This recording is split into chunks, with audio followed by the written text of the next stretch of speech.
Aujourd'hui, quand on parle de puissance économique, les yeux sont rivés principalement sur les États-Unis et la Chine. L'Inde commence aussi à attirer de plus en plus l'attention, sa population ayant dépassé celle de la Chine, mais tous les spécialistes s'accordent à dire que l'Europe, clairement, est un empire en déclin.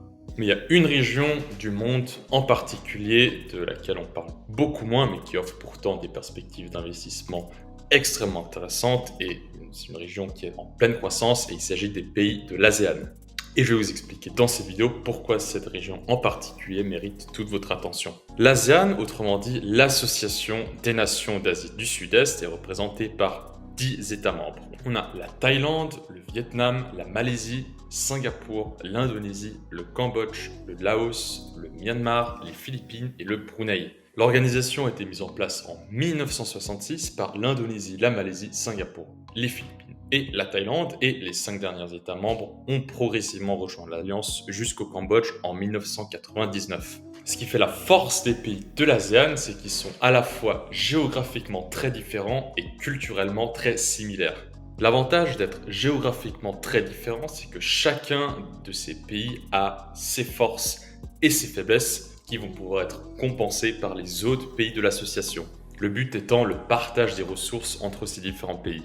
Singapour aujourd'hui est par exemple clairement le hub financier principal de la région, avec Kuala Lumpur aussi un petit peu, mais d'autres pays de la région, comme par exemple le Vietnam, sont beaucoup plus le moteur manufacturier de la région. Sans parler du fait que certaines de ces zones possèdent les terres qui sont parmi les plus fertiles du monde. L'Indonésie, la Thaïlande et le Vietnam, par exemple, sont parmi les plus gros exportateurs agricoles du monde, notamment du riz et du café. Par contre, au niveau de l'approvisionnement énergétique, là, c'est un peu le bémol. Surtout au niveau du pétrole, au niveau du gaz naturel, c'est un peu moins problématique, mais au niveau de l'approvisionnement pétrolier, on peut potentiellement avoir quelques problèmes dans le futur dans la région, dans le sens où cette région ne peut potentiellement pas être 100% indépendant en termes d'approvisionnement énergétique. Grosso modo, on a des pays comme l'Indonésie, la Malaisie et le Brunei qui ont encore énormément de réserves de pétrole et qui continuent aussi d'en produire beaucoup. Par exemple, en Malaisie, 30% des recettes du gouvernement proviennent simplement de l'entreprise Petronas. Et ce qu'il faut savoir aussi, c'est que ces trois pays ont encore environ 8 milliards de barils de pétrole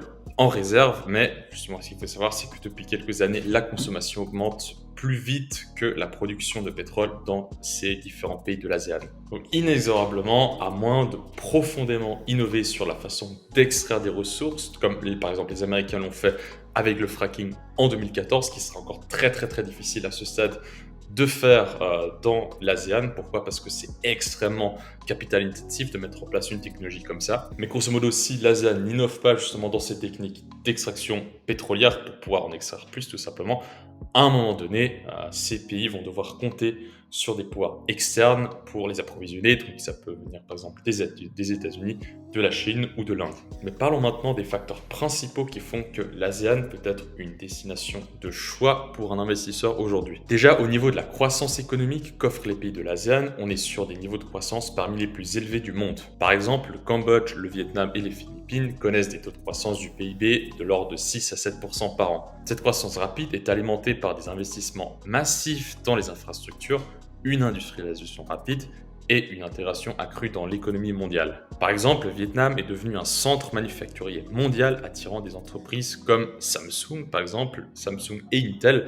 grâce à ses coûts de production qui sont très compétitifs et à sa main-d'œuvre relativement qualifiée, comme le montre son indice de capital humain qui est l'un des plus élevés de la région. D'autres économies comme les Philippines par exemple dirigent leur croissance beaucoup plus autour des services, comme l'outsourcing des services informatiques par exemple, qui est en plein boom en ce moment comme vous le savez tous. Le deuxième facteur, c'est sa population extrêmement jeune. La région de l'ASEAN compte plus de 600 millions de personnes, dont une grande proportion est encore relativement jeune, donc moins de 30 ans. Une population jeune, ça signifie une main-d'œuvre dynamique et en croissance, ce qui stimule la productivité et la consommation. Avec une population de plus de 270 millions d'habitants, dont plus de 50 personnes ont moins de 30 ans, l'Indonésie représente un marché immense et en expansion. La population indonésienne est extrêmement peuplée et le fait que la majorité de la population soit encore relativement jeune signifie que le gros de la croissance est à venir, puisqu'une population jeune, c'est de la consommation future, c'est de la consommation de services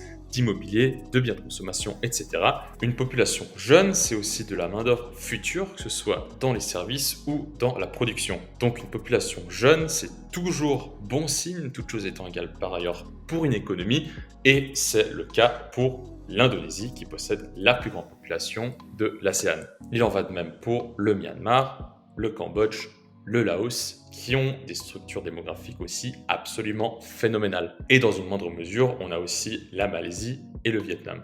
Le troisième facteur, ça va être le niveau d'urbanisation très rapide de certaines de ces régions. Les pays qui ont tendance à s'urbaniser très vite sont les pays aussi qui inévitablement ont la population qui vont commencer à prendre de l'âge de façon aussi extrêmement rapide. C'est donc un point positif en soi, l'urbanisation, mais ça peut aussi être un point négatif dans l'aspect démographie dont je viens de vous parler. Et ça, c'est parce qu'un pays qui s'urbanise, ça signifie que beaucoup de personnes qui vivaient à la campagne à l'époque viennent tous en ville, et du coup ça augmente énormément la demande de ressources dans ces villes, ce qui fait du coup énormément augmenter les prix. Tout devient plus cher, que ce soit les biens de consommation, les loyers, etc. Et forcément, le coût de la vie qui augmente, ça veut dire que les personnes sont plus réticentes à faire des enfants. Ça peut être le cas soit parce qu'il y a une dimension de coût à prendre en compte, parce que élever un enfant, en particulier élever un enfant dans une ville, ça coûte extrêmement cher sur toute la durée, soit à cause d'une dimension professionnelle. En ville, on sait qu'il y a beaucoup plus de compétition professionnelle et donc une dimension aussi qui est très carriériste. Et cette dimension, ça existe évidemment beaucoup moins dans les campagnes. Carrière dans sa vie plutôt que l'aspect familial, l'aspect avoir des enfants,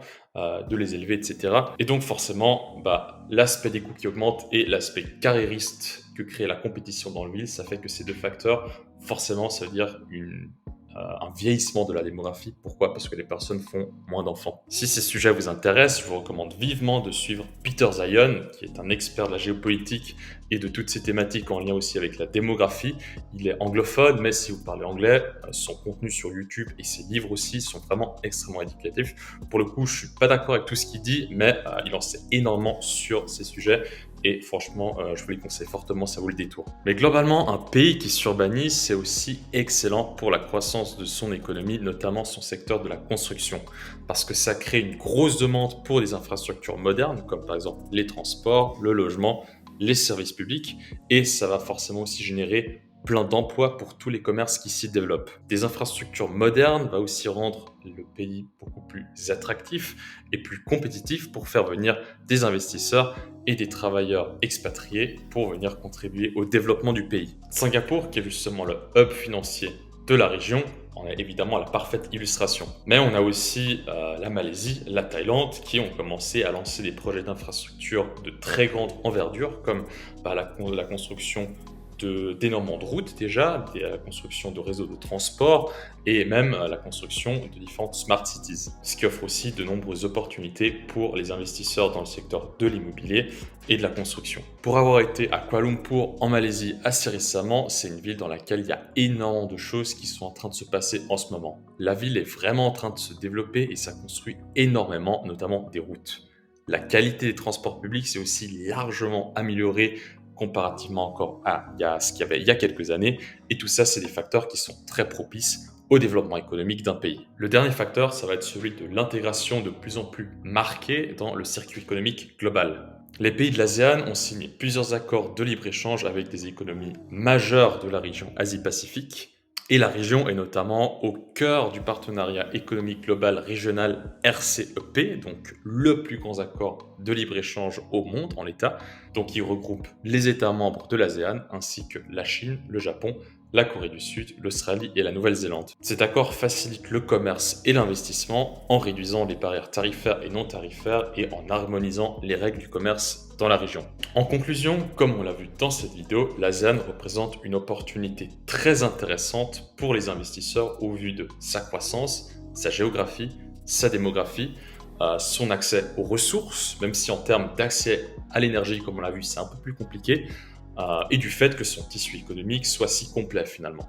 Si vous voulez investir dans ces régions, vous avez aujourd'hui plusieurs façons de le faire. Si vous voulez investir dans l'immobilier, c'est pas si facile que ça. Il faut savoir que dans plusieurs de ces pays, vous aurez par exemple pas la possibilité d'acquérir le terrain directement, vous aurez seulement la possibilité d'acquérir les murs, donc en fait c'est un petit peu comme des baux amphithéotiques. À moins que vous soyez citoyen du pays directement, vous n'aurez la plupart du temps pas la possibilité d'acheter le terrain, ou du moins pour beaucoup de ces pays. Mais ça ne veut pas dire que investir dans l'immobilier là-bas, c'est pas intéressant. Au contraire, je pense que ça va prendre énormément de valeur et ça peut tout à fait être une opportunité d'investissement extrêmement intéressante, mais ça va forcément vous demander un peu de temps et un peu de recherche pour connaître déjà les emplacements dans lesquels vous voulez potentiellement investir. Pour acheter des obligations de ces pays, là, pareil, il va falloir probablement vous rendre sur place pour ouvrir un compte bancaire là-bas, tout simplement parce qu'aujourd'hui, les courtiers qu'on connaît ici en Europe ne donnent la plupart du temps pas accès